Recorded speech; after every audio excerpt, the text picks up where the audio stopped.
everybody. Thank you for joining us for our social media screening for the Risk-Averse organization webinar. We're here to teach you to stop guessing what's on your applicant's Facebook or LinkedIn or Twitter or X, whatever you want to call it, and learn how to start screening compliantly. So again, thank you for joining us today. A little bit of background on CI Checked.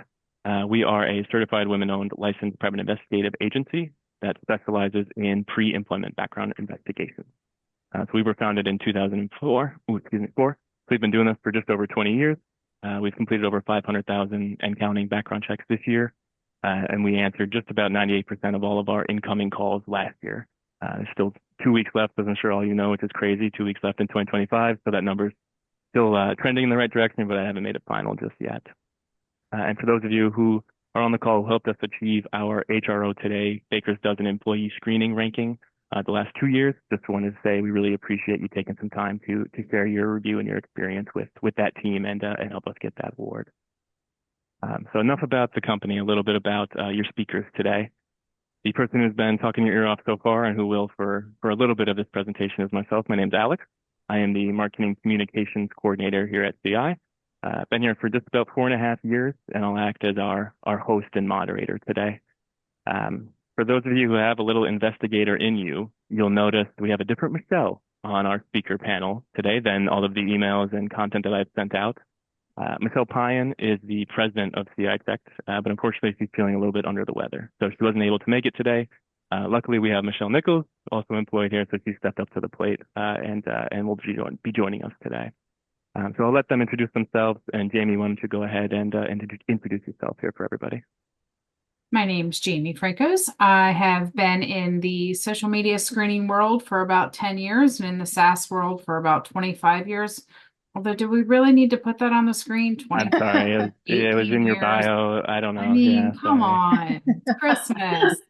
But I'm happy to be here, happy to answer any questions you guys might have about social media screening. And I'm a big, obviously, advocate for it. So I'm happy to support you guys on this. And feel free to ask questions, but I'll turn it over to Michelle. Thank you, Jamie. Michelle Nichols, I'm the Vice President of Client Solutions here at CI Checked. I've been in the industry, so background drug testing, for about 18 years now, and very excited to be a part of this webinar. So thank you. Awesome. Yeah, thank you. So everybody on the call, I don't know the next time I'm going to get these two on another webinar together. So if you have any questions about social media screening, treat it as a free consultation. Please ask away. If you have a question, I'll try to integrate it live, but if not, we'll get to it at the end for sure. So just to set the table a little bit, what are we here to do today? We're here to talk about social media screening and bring some law and order to the Wild West, it seems, of this portion of background checks, right? It seems like there's a little bit of gray area, a little bit of lawlessness. We're the new sheriff in town, right? We're here to bring some law and order. So we're going to talk about what social media screening is, why it's important, the legal landscape behind it, what you can and can't do, and what we as a CRA can and can't do. We'll talk about building your policy and some tips. We can't necessarily give you explicit content, but we'll give you some pointers, and then we'll leave some room for some live Q&A at the end. So just a couple more housekeeping things. Everybody here on the presentation today will get their SHRM credit, the transcript article, and a recording of this presentation after the fact. So give me a little bit of time to edit everything, but you'll get an influx of emails from me over the next couple of days before the holidays. So be sure it's coming.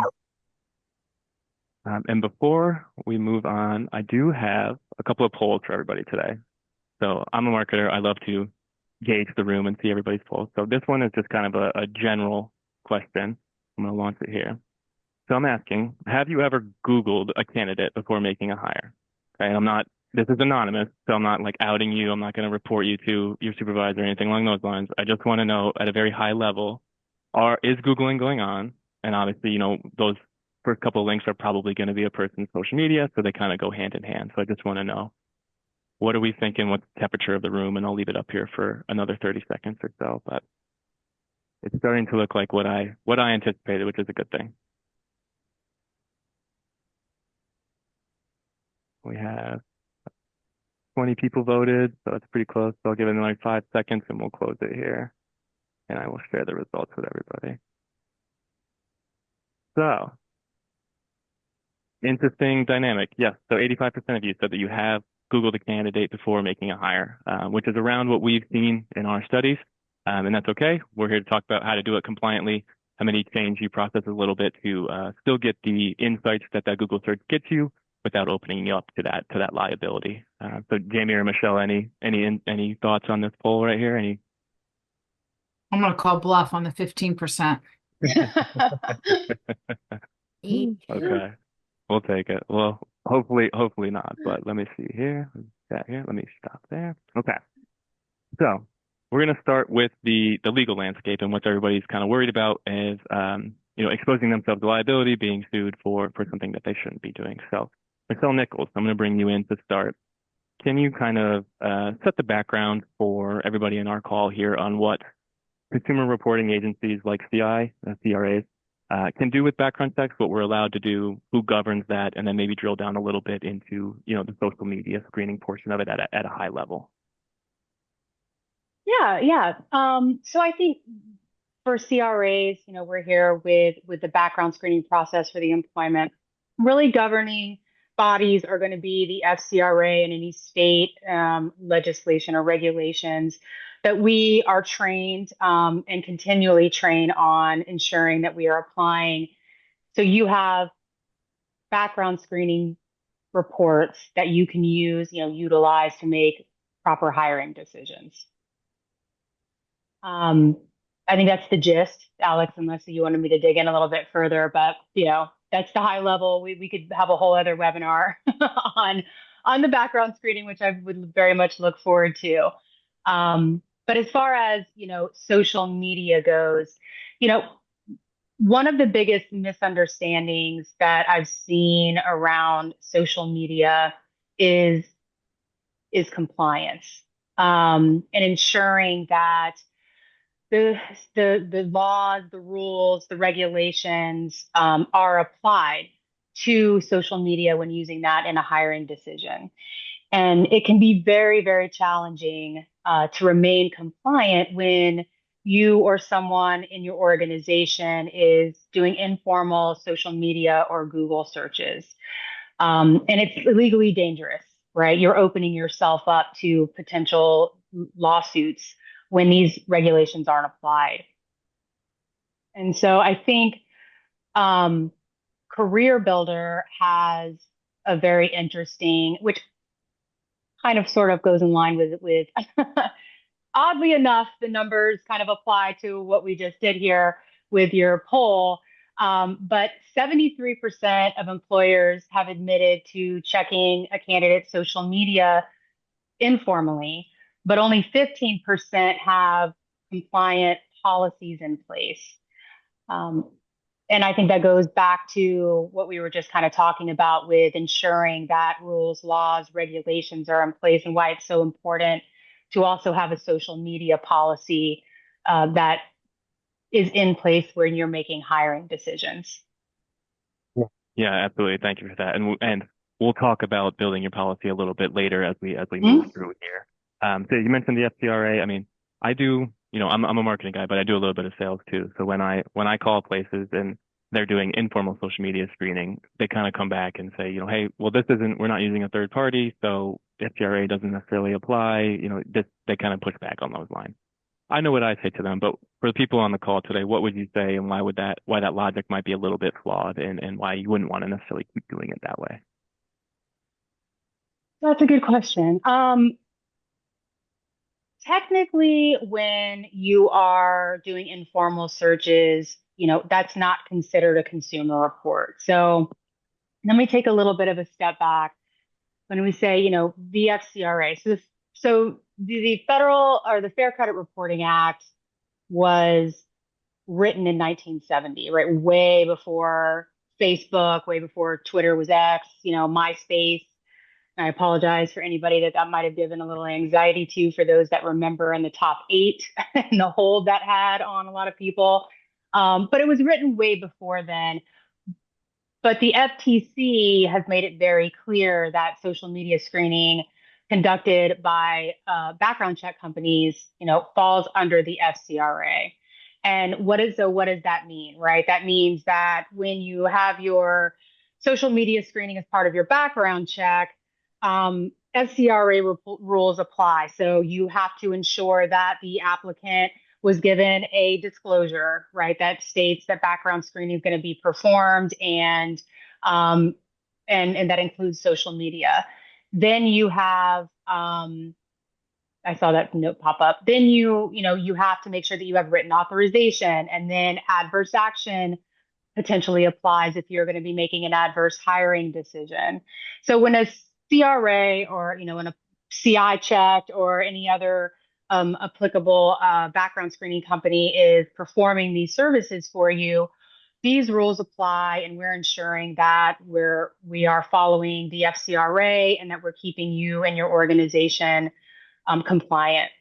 So if you're doing them outside, right? If you're doing them on your own, not using a CRA or a background screening company, you are technically not producing a consumer report. So you're right.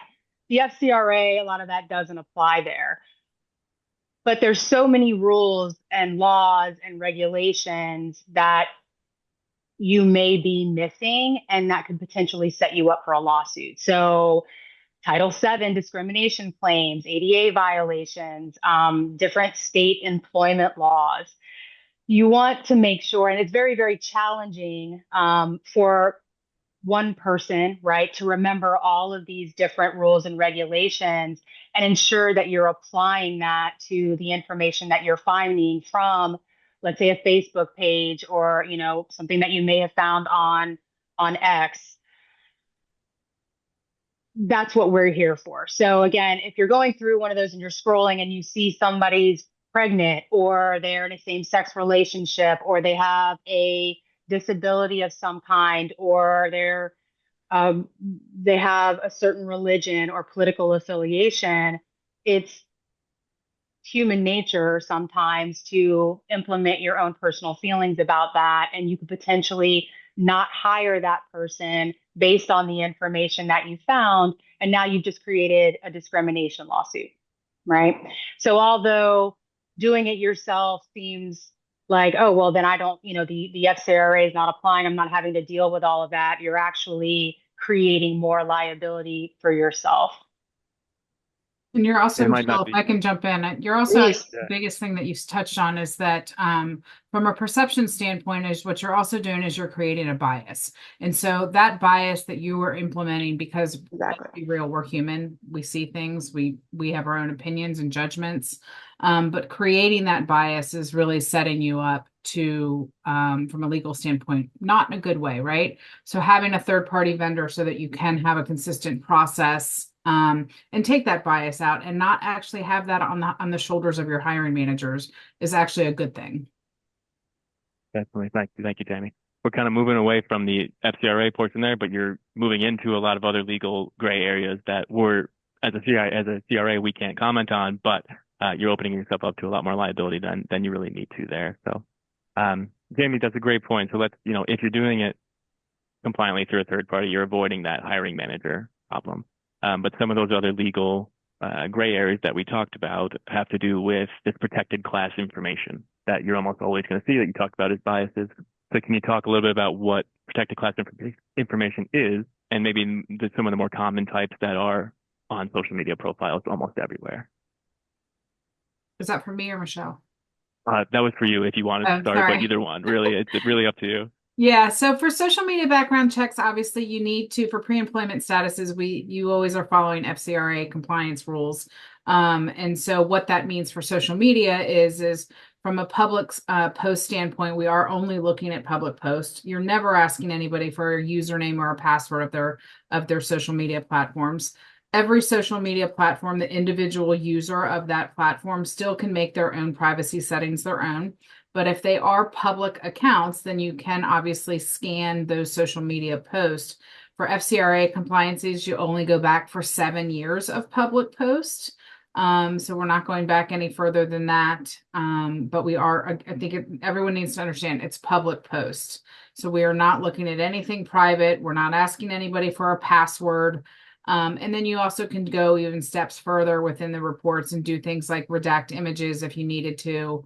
in terms of certain types of kind of what Michelle's pointed out to you. If you don't want to see images of pregnancy and those types of things, you could always redact those types of images on the behalf of yourself or your customer. So That'll come up a little bit later when we talk about context and building your policy around that stuff.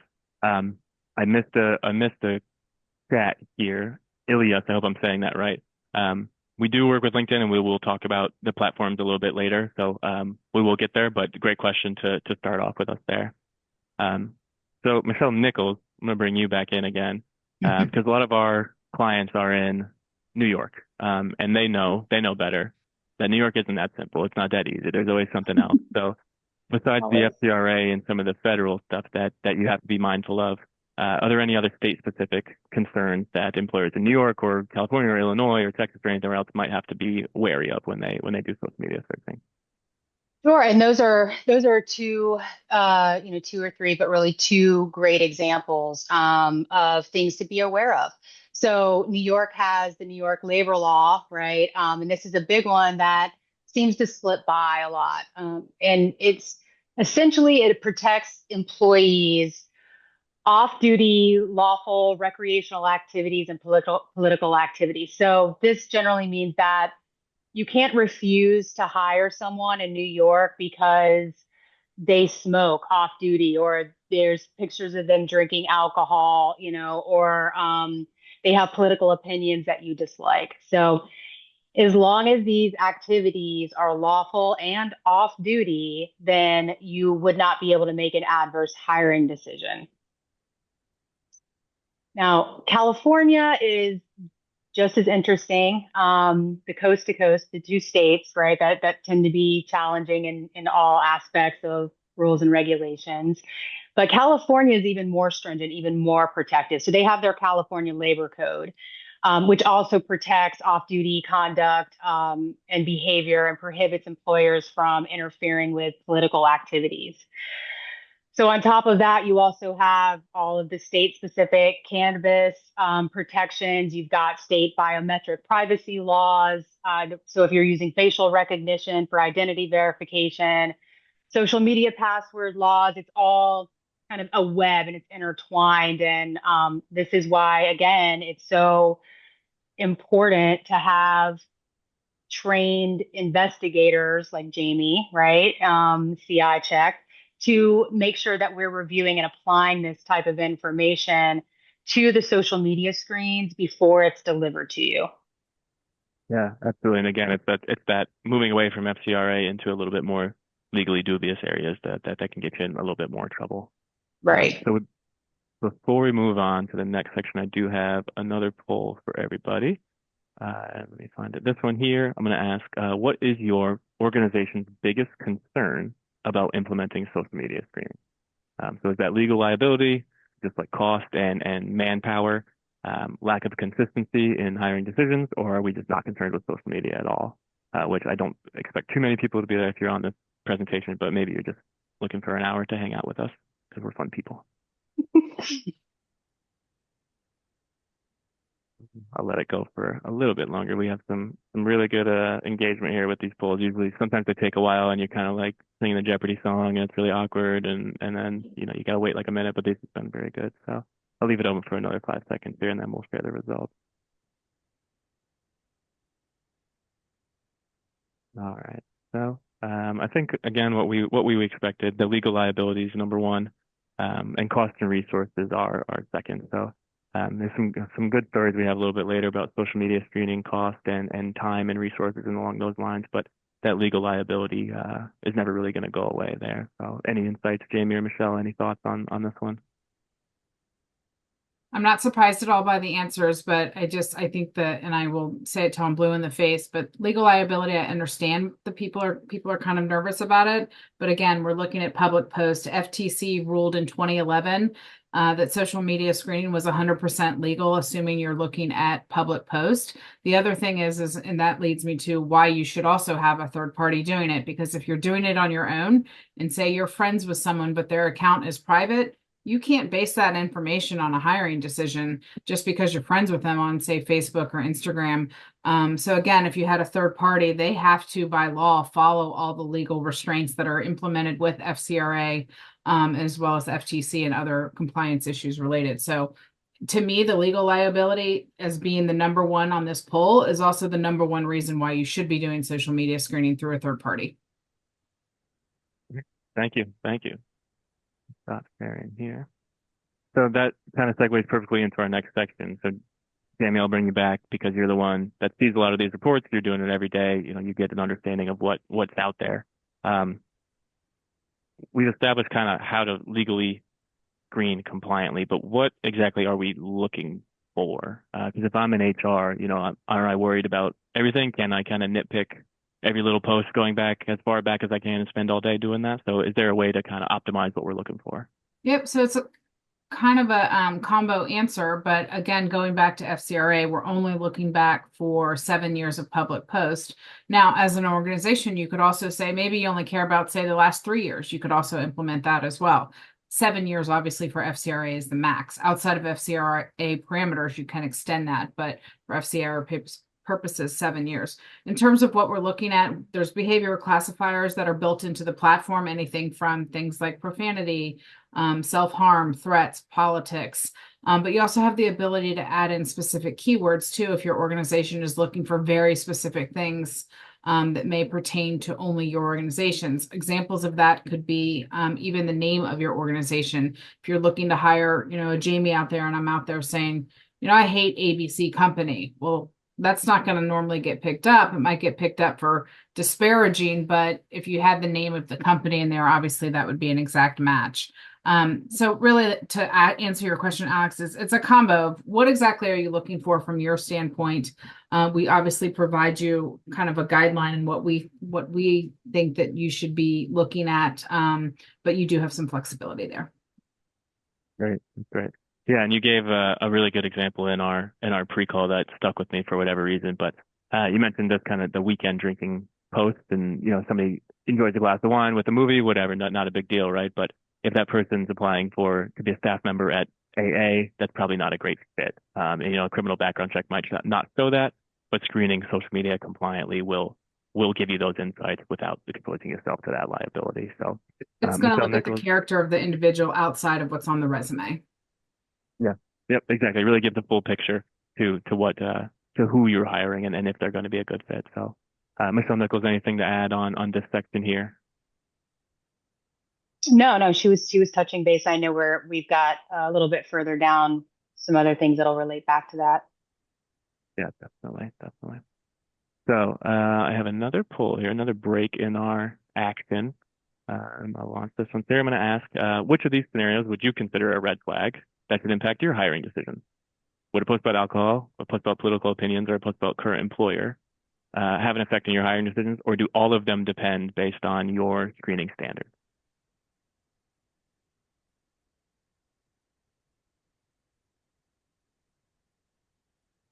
Just as I go on. Just like, we'll leave it up for a little bit longer. It's kind of a trick question, but I wanted to see what people said. I feel like that was like an SAT question. Like I'm like, I know it was. All of you. Well, it depends what we're thinking. Sorry about that. Yeah, I didn't mean to make it too tough. So let me end the poll here and share our results. So kind of what Jamie, what you just said, like post about current employer, or it depends based on your policy. So the exact thing is we're going to talk about here in a couple of minutes, but I'm glad that I timed that all poll correctly. So we can stop sharing here. And now we've teased it for a little bit and we've talked about it. So Eagle View is our social media screening product, as what we call it, Eagle View. Michelle Nichols, I'm going to bring you back in as our VP of Client Solutions. Would you mind just kind of talking about, at a high level, Eagle View, what it is and how it helps employers get those insights to help make smarter hiring decisions that you might not get in a criminal background check or along those lines, what we've been talking about? Yeah, absolutely. So Eagle View is our social media screening product, and it combines the highest level of technology with the human expertise and oversight, and put together is able to create a compliant social media report that's delivered to you that's usable for hiring decisions. Um, Social media, our social media report is reviewed by licensed investigators, right? So we have people that are reviewing the content. So after our this technology goes out, it searches all of the different social media platforms, it grabs all of the information that it can find out there, and then we have the human intervention, the licensed investigators that review that information and then weed out or remove any of the protected class information, and then reports out. The report is then posted to the file. Perfect, perfect. And I just want to mention because we had our poll about what's your biggest concern, and one of the second biggest answer I think was cost and resources, right? So Jamie, I'm going to ask you a question, but I want to set some background. BI Tech has been doing social media screening for a couple of years now. We haven't been doing it with our EagleView product. Before, we were literally having a person scroll through a person's Facebook for that look back period and manually flagging each individual post that matched with that company's policy. Things have changed quite a bit since then. So Jamie, can you talk a little bit how that technology helped turn around reports faster and get employers those insights even quicker than before? Yeah, sure. I think, the approach of using AI as well as human in the loop as a combo makes a huge difference when it comes to efficiencies and turnaround times. I think that back in the day, as you said, Alex, if you're manually going and just searching everybody's feed back 7 years, I mean, that can take days, weeks, depending on how active the actual user is. So the use of AI to analyze those posts, obviously, again, public posts, in an efficient manner, it's making it so that those turnaround times can be 48 hours or less. With social media screening, though, I still strongly believe in you have to have human in the loop. You need to have human eyes on these actual reports to be able to, from an identity resolution standpoint, to make sure that we're actively identifying the right people to the right handles, but also then redressing the report to see if there's any false positives from the AI. So I'm a big component of AI, but AI is not perfect. So I don't think it should ever replace anything. I think it should just be used as a tool. So Yeah, we're not definitely. like technology like machine versus human where It's a combo approach. You've got humans looking at them as well as using the technology as well. Yeah, it's really great for data gathering. Like you said, we don't have to have one person sit there all day, and we can turn around a lot more and get and generate those insights for you. So everything here on the left is what we're searching a little bit more, and then we'll talk about actually we'll dive into reporting a little bit in our next slide here. But as Jamie said, it kind of depends on how much your applicant uses social media. So these reports can be, 1 page or 5 pages, 10 pages, 20 pages long, depending on how much they use it and what they're posting exactly. So this next slide here is kind of a snippet of a report. It's not the full report here, but I wanted to show everybody what you can expect to see in these reports. And Michelle Nichols, if you don't mind, would you maybe take us through a couple of these cutouts here and maybe your favorite ones, and I can follow up with whatever else is left over there. Yeah, I think this report is fantastic. As you can see, we've got the behavioral composition, so it's giving you information regarding the specific areas that's being looked for. I think my favorite is the word cloud. So you're able to, from across platforms, be able to grab consistent words that are being used from this particular candidate, and it puts it together in a visual section of the report, so you can see things that stand out. So some things are nice and warm and fuzzy, but if someone is having, consistent showing a pattern of aggressive behavior, you'll see those words really stand out. And the bigger the word, the more it's used. So I really think that that's a very cool feature. It definitely is. And you can see there here on the bottom and in this kind of the right section here, Jamie talked about the AI making sure we have the right person. So we have multiple different ways where we'll match up that this person is our person by unique name or location or email or image match or something along those lines, so we can be sure we're searching the right social media profiles across each one of those. And I just wanted to say that word cloud is a very nice one because it's a sample report.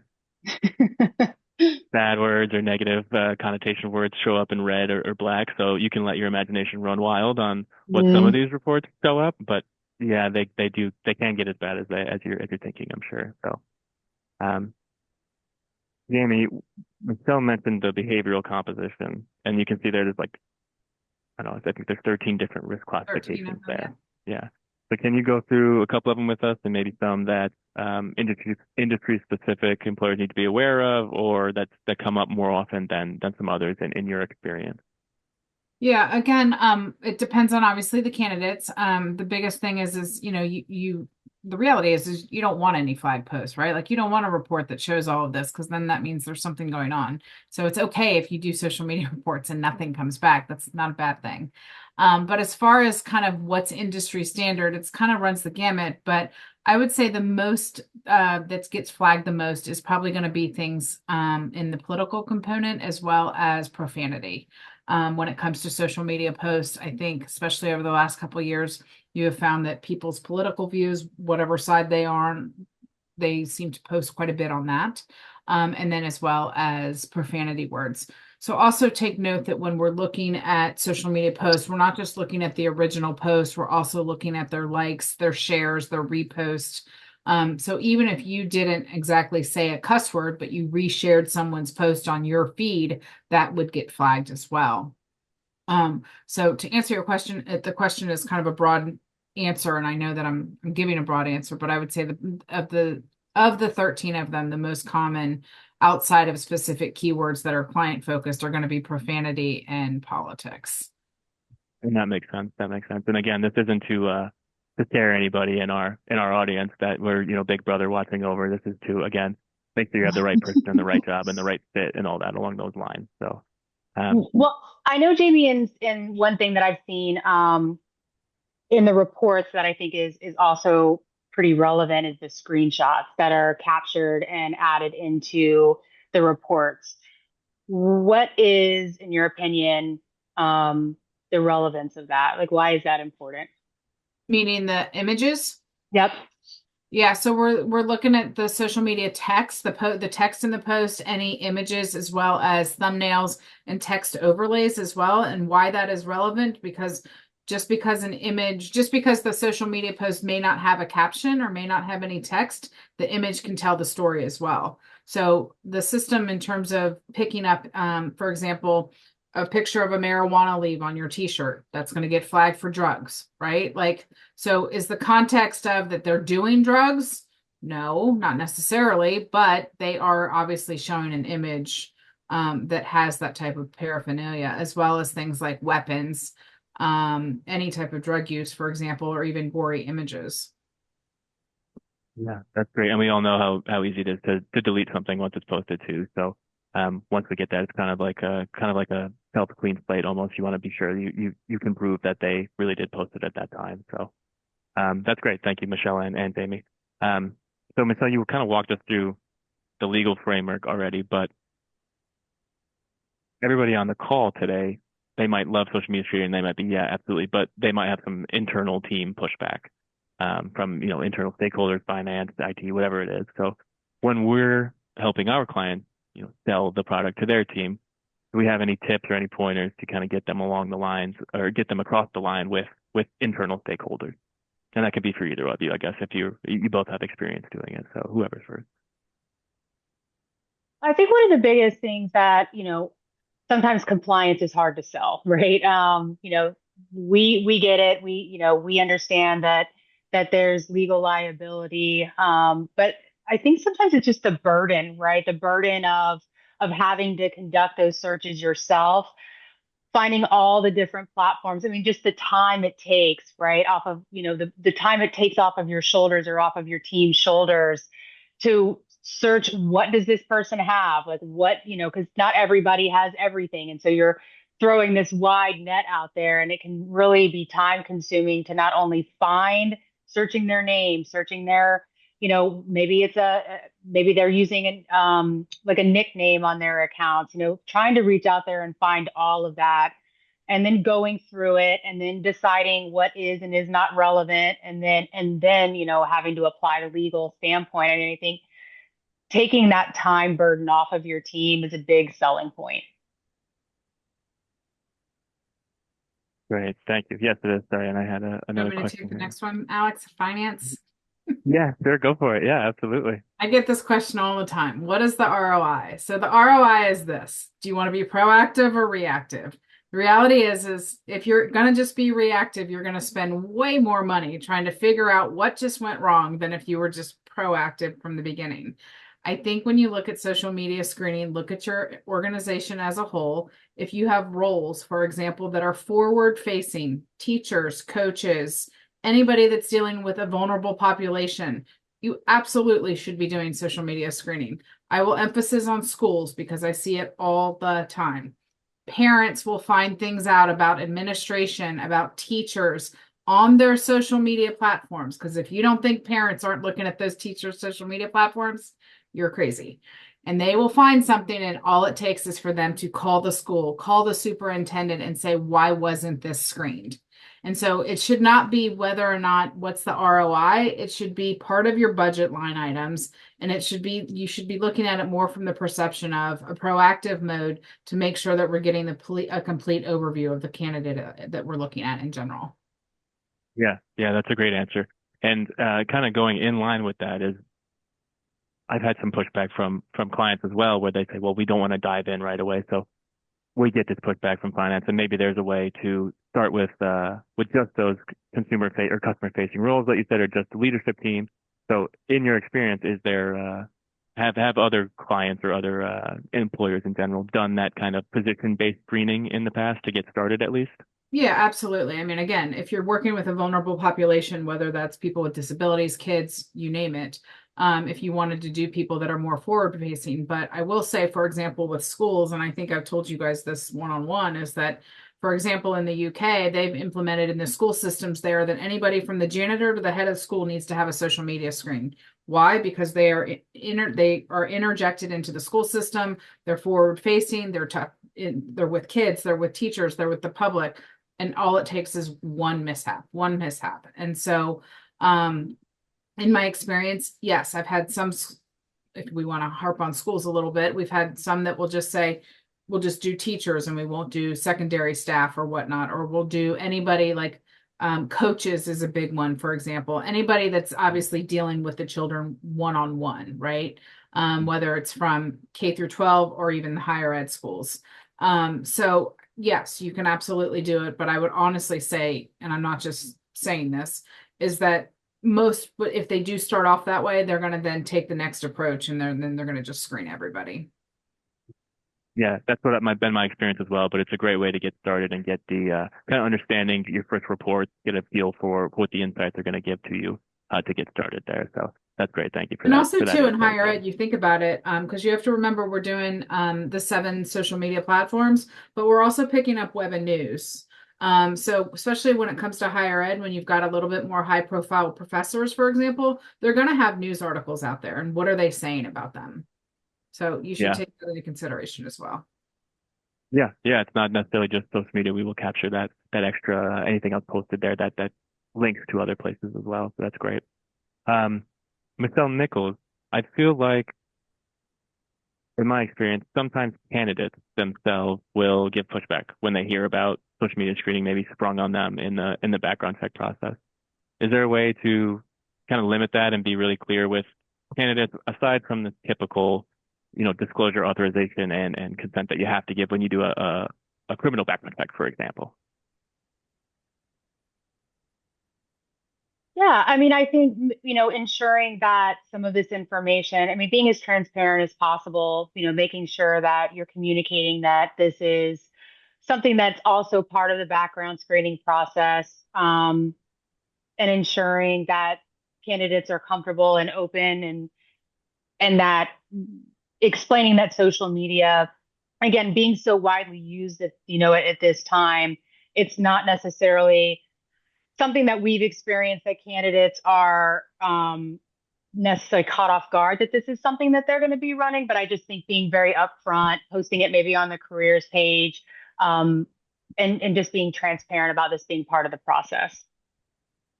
I will Definitely. also Jamie, have say, you heard? Alex, I'll jump in really quick, but we've seen Yeah. quite a big uproar in, not uproar, that's not the right word, an uptick in a demographic, an age demographic, especially of recent college grads, probably all the way up to the age 30, 35, that they pretty much, to be honest, expect a social media screen is going to be done on them. And so, so much so that sometimes I even get direct phone calls from, say, I mean, this actually happened 2 weeks ago, from a college kid that's like, I'm about to graduate. Will you do a social media background check so that when future employers are looking at me, is there anything that I'm not seeing that would potentially maybe be caught off guard for them? Sure, no problem. So in terms of like actual transparency, I mean, absolutely be upfront, but I think I don't think anybody is gonna be surprised if you were to say, we're gonna also do a social media check. Yeah, that makes sense. That makes sense. That's good to know. And I get that the especially the college grads, I'm sure they all have a bunch of ones, but that particular one seems like he's going places. So that's good for him to check himself there before getting started. With these reports, Jamie, you can make a hiring decision off of them, correct? I mean, there's nothing in them that says you can't make a hiring decision off of it. Legally, you can make a hiring decision based off a social media background check. What I will say though, is if you were going to make hiring decisions based on it, you need to make sure you have a social media policy in place. That way you are crossing all of your T's and dotting all of your I's. But having a social media policy in place to align with the verbiage that you guys have already from an outward facing in terms of when people are applying for jobs, there's no reason why you shouldn't have a policy in place for one, incoming positions, but also your current workforce. Absolutely. Because And even if when your current workforce, you've already hired them, you can still do social media background checks on them. And you just would want to make sure that whatever they're posting, if you're going to make some sort of decision in terms that's going to affect their employment, then obviously you have a documented policy in place. So I was just going to get to that actually. As GI Tech is based in New York, we're familiar with Article 23-A. A lot of other states have articles like that where you are required to do an individualized assessment with every hiring decision. So Yep. GI Tech actually has our own proprietary tool. It's a really long name. We call it our Individualized Assessment Decision Matrix, IADM. It's just an Excel sheet with 40 or 50 columns long, and it'll take you through those 7 or 8 points in New York State's Article 23-A for making a hiring decision. It'll help you document what you do. It'll help you go back and maintain consistency. And then if you ever are unfortunate enough to get audited, it'll show that you were compliant with your hiring decisions there. So if you visit citech.com/IADM-contact, you can fill out a form, see a quick demo video of that tool, and you can use it as well in your hiring decisions there. So we're getting to the end. I have one last poll for everybody here today. I'm going to launch it. So what is most likely to prevent your organization from implementing social media screening in the next 6 months, the next 12 months, and the next whatever else? Is it legal concerns, budget constraint, lack of buy-in, or just not really sure how to implement it, how to get started? Hopefully we put some of these concerns to bed during this presentation, but I figured I might as well ask before we leave so I can get a really good understanding here. Interesting.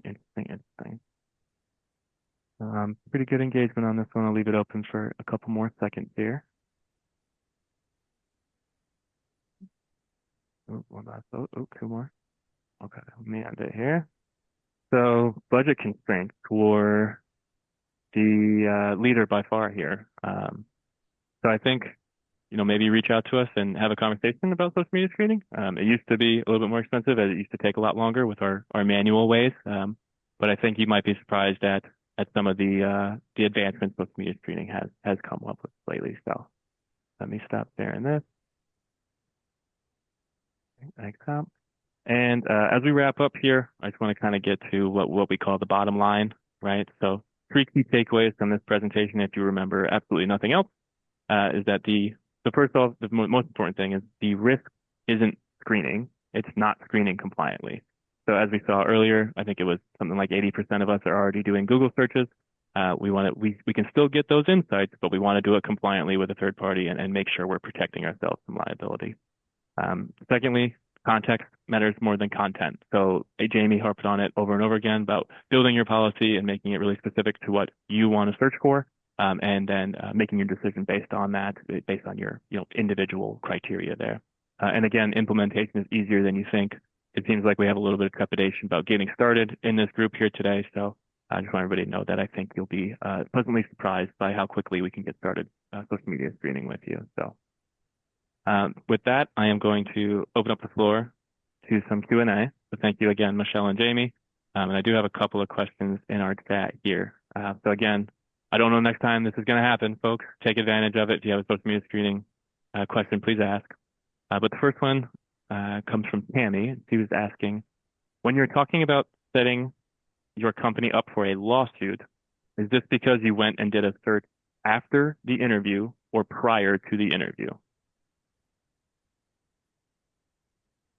I think Michelle Nichols might be able to answer this one. Yeah, I can take that. So when I was talking about the lawsuits, I think I was specifically referring to the difference between running social media yourselves, right?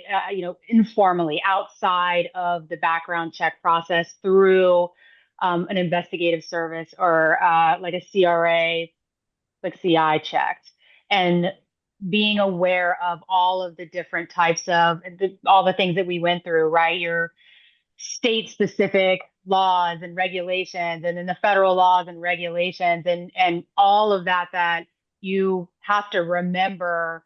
And then on top of that, not creating inadvertently creating a bias in your hiring decision based off of information that you're seeing, especially if it's related to a protected class. Involving any of that information and then making a hiring decision based off of that. Someone could turn around and say, you didn't hire me because of my age or my religion. And they could be right? Like that may not be a defensible action that you took against that person, as opposed to having someone like a CI check and Jamie, who has gone out, done a wide sweep and found all of this information and then removed the protective class information. And then you made a hiring decision based off of what else was returned. You can say, I didn't see any of that, right? I didn't have access to any of those things that you're referring to. I had an investigative service review this information, supply me the report, and then I based my hiring decision off of that, as well as potentially other things that were found in the background screening report. Yeah, it works the same way as a criminal background check or any other background check. You'll add into, you would keep your normal processes. You would just add into a part of your normal report there. So thank you, Michelle. Mm-hmm. Jamie, this one might be better for you, but Michelle, you might have some insight as well. Kim asks, when an individual has multiple identities or facets of themselves and chooses to present only their best, in quotes, or most polished version of themselves, does the screening process detect that? So there's kind of two ways to answer that. So when they present themselves the most polished, usually that's through a resume or an application process, right? From a social media presence, we won't add social media handles unless we have 2 to 3 actual identifiers. So we're not going out to Facebook and just searching Jamie Franco is the first one that comes up, adding. There has to be other identifiers in order to say that is my social media handle. So again, what they present themselves online, we're looking at public posts. So if they publicly are posting crazy stuff, then obviously it can obviously we can find that, or different, as you guys say, different roles or experiences. But if their accounts are private, then that's obviously not going to get pulled up. We don't want to get into the whole compliance side of it. But whatever they are posting publicly is what is going to get shown. So fingers crossed your applicants aren't posting crazy stuff, but if they are, obviously then that could get surfaced. And props to Kim for being in Maryland. I'm a fellow Maryland girl too. Great. We got another one about other languages. So is it possible to screen in languages other than English? Does that capture that data? Yep. We support up to 200 languages in terms of post-translation, and also in terms of actually delivering the report, it can be delivered in up to 8 different languages. Oh, okay. I didn't know that part. That's actually good. That's impressive. That's very cool. I didn't know that. Yep. Excellent. So it looks like we had one last one, and I think we I think we talked about it already, but could we just reiterate what content is being searched? Is it just original content, or is it everything that has been reshared and liked and everything in those lines? Original post, likes, reposts, and reshares. Everything gets compiled, then scored in those risk classifications, and then thrown into the report that we talked about earlier. So I don't think anybody else has any questions. I don't see anything in the chat. So last chance for anybody if you wanted to ask Jamie or Michelle anything about social media screening. There was one thing on here about LinkedIn profile view, just so that you know when you're using a third party view, that LinkedIn, the candidate who's the candidate's LinkedIn profile that we're looking at, they don't know we're looking at it. So I think that's a great question. I don't know if that was the question, but that's how I'm taking it. So that if that's not right, please ask it a different way. I'm happy to answer it. But if we're looking at any LinkedIn profiles, that the candidate does not see that we are looking at their LinkedIn profile. Okay. You know, you can go into settings and you can see like who's looked at my profile. They won't know. Interesting. Okay. Yeah, I took it as do we cover LinkedIn? But yeah, Ilias, if that clarifies a little bit better, yes, they will not be able to see if we do profile. So perfect. Yes, they responded. So all good. So thank you, Jamie, for that one. I didn't understand that one fully there. Appreciate it. So yeah, if nobody has any other questions, we can wrap up a couple of minutes early. Just wanted to thank everybody again for spending almost an hour with us. I know it's a weird time of year before the holidays, but again, we really appreciate you spending some time here together. So if you want any other additional information on our social media screening or IIDM or any of our compliance info, you can visit www.cicheck.com. I'm getting a couple more chats here. And be on the lookout for 2026 in February for our Q1 clients webinar. We're going to talk about kind of what happened in 2025 and then what to be on the lookout for in 2026 in your hiring, in your workflow. So again, thank you all for joining here. Enjoy your holidays, and we will see you in 2026. Thanks, everybody. Thank you. Thank you.